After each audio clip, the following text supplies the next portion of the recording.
নমস্কার, নিউজ প্রাইমে আপনাদের স্বাগত। আমি সঞ্জয় রয়েছি আপনাদের সাথে। এই মুহূর্তে আমরা রয়েছি কলকাতার মেডিকা সুপার স্পেশালিটি হাসপাতালে, যেখানে আজ অর্থ অঙ্ক চ্যাম্পিয়ন্স মিট। একটু অদ্ভুত শোনাচ্ছে, হ্যাঁ, ভাবনাটাও অভিনব এবং অদ্ভুত। অঙ্ক সার্ভাইভার, অর্থাৎ যারা ক্যান্সার জয় করেছেন বা জয়ের পথে, সেই সব রোগীদের নিয়ে একটা সাংস্কৃতিক অনুষ্ঠান। উদ্যোগ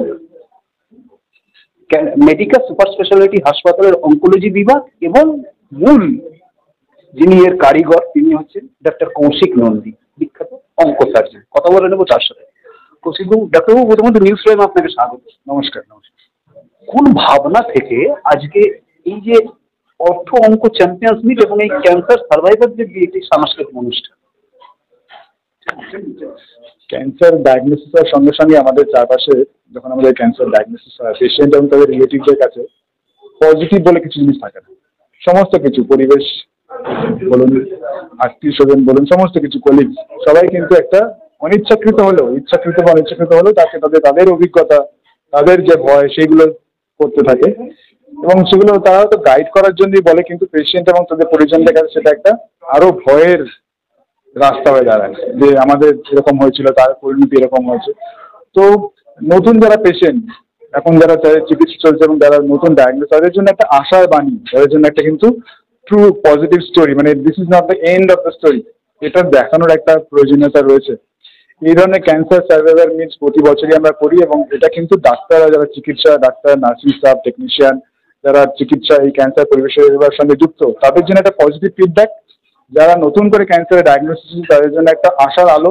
তারাই কিন্তু, আমি একজনকে বলতে পারি যে আপনার কেমোথেরাপি লাগবে বা কি অপারেশন লাগবে, কেমোথেরাপিতে চুল উঠে যায়, কেমোথেরাপিতে বমি হতে পারে, কেমোথেরাপিতে আইসিইউতে ভর্তি হতে পারে, কিন্তু সেই কথাটা যখন আরেকজন যোদ্ধার কাছ থেকে সে শুনছে, যারা সহযোদ্ধা, যে নিজে চুল উঠে গেছে, যে হয়তো পথচুলা পড়েছে, যে হয়তো আইসিইউতে ভর্তি হয়েছে, বমি হয়েছে, কেমোথেরাপির মধ্যে দিয়ে সে গেছে, আমি তো তাকে পাশে দাঁড়িয়ে বলছি, কিন্তু যার মধ্যে দিয়ে, যে সেই পরিস্থিতির মধ্যে দিয়ে নিজে গেছেন, তার কাছ থেকে শুনে জিনিসটা অনেক বেশি কনভিন্সিং। আমি অলিম্পিকে যাইনি, আমি যদি কাউকে বলি যে না তুমি দৌড়াও এরকম ভাবে, সেই বললে যতটা হবে, আজকে যদি উসাইন বোল্ট এসে বলে, বলছে অনেক বেশি, যে মাঠে নেমে খেলেছে, যে যোদ্ধা, সে যুদ্ধ করেছে, তার কাছ থেকে কিন্তু অনেক বেশি কনফিডেন্স তারা পাবে। একটা জিনিসে ডাক্তারের বোঝানো আর একজন পেশেন্টের বোঝানো অনেক তফাৎ। আমি যতই বলি না কেন, না সেরে যাবে, 90% পেশেন্ট সেরে যায়, তারা যখন সত্যি কংক্রিট এভিডেন্স দেখছে যে হ্যাঁ এই পেশেন্ট, তাদের 15-20 বছর আগে অপারেশন হয়েছিল, আজকে সে বিবাহিত, তার বাচ্চাকে নিয়ে এসেছে, বা তারা কলেজে তাদের নিজস্ব ক্যারিয়ার পার্সু করছে, সেটা কিন্তু অনেক বেশি কনভিন্সিং। অর্থাৎ যেটা আপনি বললেন যে ইন্টার অ্যামালগামেশন থেকে তাদের কনফিডেন্স অনেক বিল্ড আপ হয়। মেডিকা সুপার স্পেশালিটি হাসপাতাল সবসময় একটা অভিনব দিক নির্দেশ করে বা দেখায় অন্যান্য চিকিৎসা কেন্দ্রগুলোকে। এখান থেকে আমার প্রশ্ন, এই যে ক্যান্সার সার্ভাইভার যারা, তাদের পরবর্তী জীবন, অর্থাৎ যদি কারোর অল্প বয়সে ক্যান্সার হয়েছে, সে সার্ভাইভ করেছে, সে কি তার সুস্থ স্বাভাবিক বিয়ে শাদী করে তার সুস্থ স্বাভাবিক জীবনে আবার ফিরে যাওয়া, তার যখন পরবর্তী প্রজন্ম, তাদের কোনো প্রবলেম আসতে পারে কি না? দেখুন, ক্যান্সারটা জেনেটিক মানে কোনো জেনেটিক নিউট্রিশনের জন্য ক্যান্সারটা হচ্ছে, কিন্তু জেনেটিক এবং পারিবারিক কথার মধ্যে কিন্তু আমরা প্রায় গুলিয়ে ফেলি। এটা কিন্তু ফ্যামিলিয়াল নয়। কোনো বিশেষ করে অস্থি পর্যায় এবং অস্থি ক্যান্সার, বোনাক, সবকিছু ক্যান্সারের ক্ষেত্রে কারো বাড়িতে ধরুন হাড়ের ক্যান্সার খুব হলো, যদি আপনি খেয়াল করে থাকবেন, আপনি পরিবার তো ছেড়ে দিন, আপনার পাড়া, আপনার গ্রাম, আপনার সেখানে পরিচিত মানুষের মধ্যে কারো হাড়ের ক্যান্সার হয়েছে কিনা আপনি জানতে পারবেন, কারণ এটা এতটাই রেয়ার। লেস দেন 0.2% পেশেন্টের ক্ষেত্রে অস্থি ক্যান্সার হচ্ছে। এটা খুব রেয়ার একটা ভ্যারাইটি, তার মধ্যে সার্কোমা। এটা কিন্তু একদমই পরিবারের মধ্যে, একই পরিবারের বিভিন্ন সদস্যের বিভিন্ন জেনারেশনের মধ্যে রান করবে এরকম একদমই নয়। তো এটা জেনেটিক কারণে হচ্ছে, এবং হয়তো আগামী বেশ কিছু জেনারেশন বা পূর্ববর্তী জেনারেশনে কারোর মধ্যে এই ধরনের ক্যান্সারের সংক্রমণ ছিল না। এই ব্যাপারটা আমাদের পেশেন্টরাও জিজ্ঞাসা করেন। জেনেটিক এবং ফ্যামিলিয়ার কিন্তু পুরোপুরি আলাদা ব্যাপার। মেডিকা সুপার স্পেশালিটি হাসপাতালের যে অঙ্কোলজি বিভাগের যারা ডাক্তার, যে টিম আছেন, নট অনলি ডাক্তারদের টিম, বিশেষজ্ঞদের যে টিম আছেন, তারা একজন টাটা মেমোরিয়াল যে হসপিটাল আছে ক্যান্সারের জন্য বিখ্যাত, সেখানকার যে টিমটা, সেই টিমটাই এখানে রয়েছে। এখান থেকে কি আমরা বলতে পারি যে আগামী দিনে ক্যান্সার চিকিৎসার জন্য এই রাজ্য থেকে রাজ্যের বাইরে কাউকে যেতে হবে না, মেডিকাতে এলেই একসাথে তলায় সব পাবে? দেখুন, চিকিৎসা কে কোথায় করাবে সেটা তো একটা ইন্ডিভিজুয়াল ফ্রিডমের ব্যাপার, এটা ফ্রিডম অফ থট। মানে আমরা কোথায় চিকিৎসা করাবো সেটা তো তাদের ব্যাপার। এই আলোচনাটা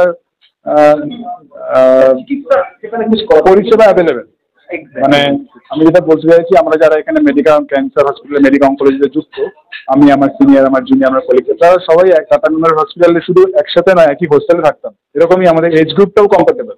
তো সেই কারণে আমরা সেই হাসপাতালের প্রোটোকলটাকে শুধু বইয়ের মতো ফলো করি সেটা না, সেই হাসপাতালে একটা আউটলুক আছে, একটা ফিলোসফি আছে, ট্রিটমেন্টের ফিলোসফি। সেই ট্রিটমেন্ট ফিলোসফিটা আমরা মেনে চলার চেষ্টা করি টাটা মেমোরিয়াল হসপিটাল, যেখানে আমরা শিখেছি, আমাদের টিচাররা যেখানে রয়েছেন। এবং যে পরিষেবা আজকে ধরুন আমেরিকা, ইংল্যান্ড বা পশ্চিমের দেশগুলোতে অ্যাভেলেবেল, আমাদের দেশের অন্যান্য শহরে অ্যাভেলেবেল, সেই পরিষেবা আমরা এখানে দেওয়ার চেষ্টা করি।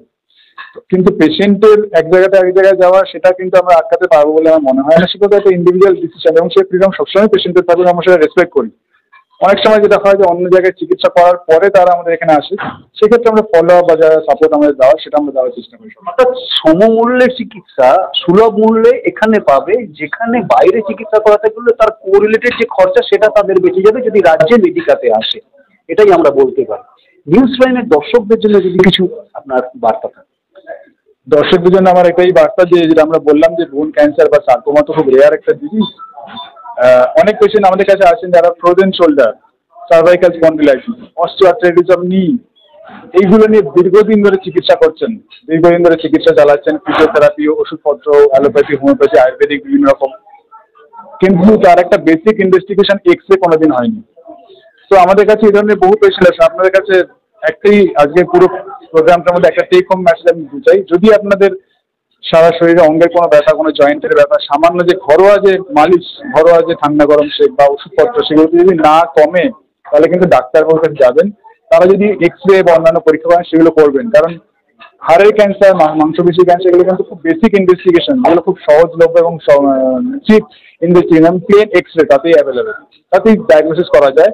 ডাক্তারবাবুর কাছে যাবেন, কিন্তু সমস্ত ব্যথা হলেই তো আমাদের উঠে গিয়ে X ray, MRI, CT scan, PET CT করার দরকার হয় না, সামান্যতম এক্স-রে করলেই ধরা পড়ে।